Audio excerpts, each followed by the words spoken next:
गणपती बाप्पाच्या जन्माची गोष्ट. भगवान शंकर आणि देवी पार्वती कैलास पर्वतावर राहत. एकदा महादेव कैलास पर्वतावर नसताना देवी पार्वतीला स्नानाला जायचे होते. तिने आपल्या कक्षाच्या दारावर पहारा देण्यासाठी एक विलक्षण पारेकरी नेमला. तिने स्वतः मातीपासून एका सुंदर मुलाची मूर्ती बनवली. आपल्या मंत्रशक्तीने तिने त्या मूर्तीत प्राण आणून मुलाला जिवंत केले.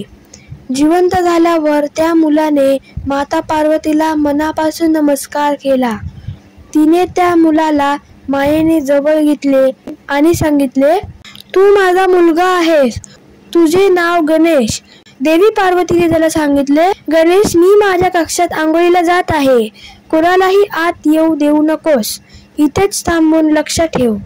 गणेश म्हणाला, हो आई, मी लक्ष ठेवेन. कोणालाही आत सोडणार नाही.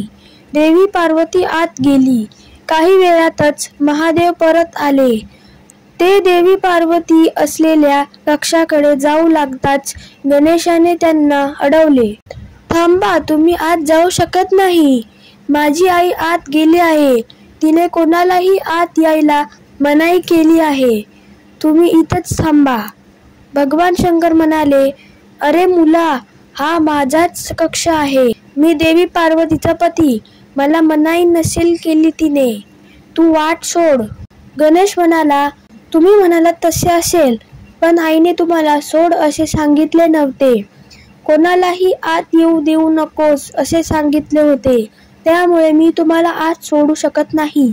भगवान शंकराचा सेवक नंदी मध्ये पडला. तो म्हणाला, अरे मुला, तुला माहित नाही, हेच या कैलास पर्वताचे अधिपती आहेत.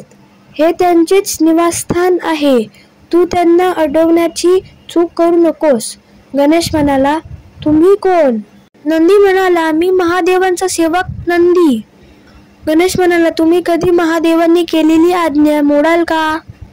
नंदी म्हणाला, असे कसे होईल? माझ्या स्वामींची आज्ञा मोडण्याचा विचारही करू शकत नाही मी. गणेश म्हणाला, मग तुम्ही मला माझ्या आईची आज्ञा मोडायला कसे सांगता? मलाही तिची आज्ञा मोडायची नाही. तुम्ही ती येईपर्यंत इथेच थांबा. मी कोणालाही आत जाऊ देणार नाही. वाद वाढत गेला, पण गणेश काही ऐकत नव्हता. त्याला त्याच्या आईची आज्ञा तंतोतंत पाळायची होती. शेवटी भगवान शंकर क्रोधित झाले. महादेवाच्या कोपाची सर्वांनाच भीती वाटते. त्यांनी क्रोधित होऊन तिसरा डोळा उघडला तर समोर येईल ते भस्म करतात. सर्व जगाचा विध्वंस करण्याची त्यांच्यात शक्ती आहे. त्वरेने सारे देव, ब्रह्मा, विष्णू स्वतः हजर झाले. त्यांनी सुद्धा गणेशाची समजूत काढली, पण गणेश आपल्या म्हणण्यावर ठाम होता. महादेवांचा क्रोध अनावर झाला आणि त्यांनी आपले त्रिशूल गणेशावर फेकले. एका क्षणात गणेशाचा शिरच्छेद झाला आणि त्याचे मस्तक धडा वेगळे झाले. भगवान शंकर त्याला ओलांडून आत जायला निघाले, तोच माता पार्वती बाहेर आली. गणेशाची मस्तकहीन शरीर पाहून तिला धक्का बसला. तिने प्रचंड आक्रोश केला. तिला घडलेला प्रकार समजल्यावर तीही फार क्रोधित झाली. तिने भगवान शंकरांना आणि उपस्थित सर्वांना जाब विचारला. गणेश माझा मुलगा होता. मी त्याला निर्माण केले होते. तो माझ्या आज्ञेचे पालन करत होता आणि त्याने हे तुम्हा सर्वांना सांगूनही तुम्ही त्याला मारलत. एका निष्पाप मुलाचा जीव घेतलात. काय चूक होती त्याची? भगवान शंकर आता नरमले होते. ते म्हणाले, देवी, आम्हाला क्षमा कर. आम्हाला गणेशबद्दल माहीत नव्हते. तो माझी वाट अडवून बसला होता, त्यामुळे मी क्रोधित झालो. त्यावर माता पार्वती म्हणाली, माहीत असो वा नसो, तो एक लहान मुलगा होता. त्याच्याशी वागताना तुम्हाला संयम नको. तुझे बरोबर आहे देवी. आम्हाला आता फार पश्चाताप झाला आहे. त्याचा आता काही फायदा नाही. तुमच्या पश्चातापाने माझा मुलगा परत येईल. मला माझा मुलगा हवा आहे. ते आता कसे शक्य आहे देवी? गेलेला जीव परत कसा येईल ते मला माहीत नाही स्वामी. मला माझा मुलगा हवा आहे, एवढंच मला ठाऊक आहे. तुम्हीच बघा कसं आणायचं ते. शंकर विचारात पडले. शेवटी त्यांना एक कल्पना सुचली.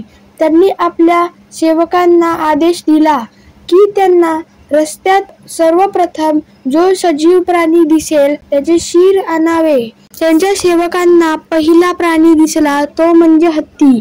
त्यांनी त्याचे शिर आणले.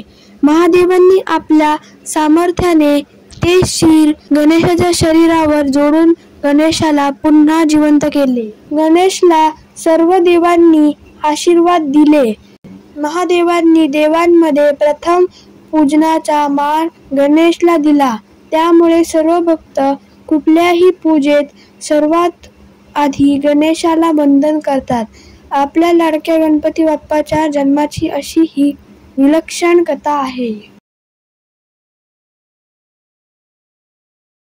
तर फ्रेंड्स, तुम्हाला व्हिडिओ आवडला असेल तर या व्हिडिओला लाईक करा, शेअर करा आणि चॅनलला सबस्क्राईब करायला विसरू नका. Thank you friends and bye bye.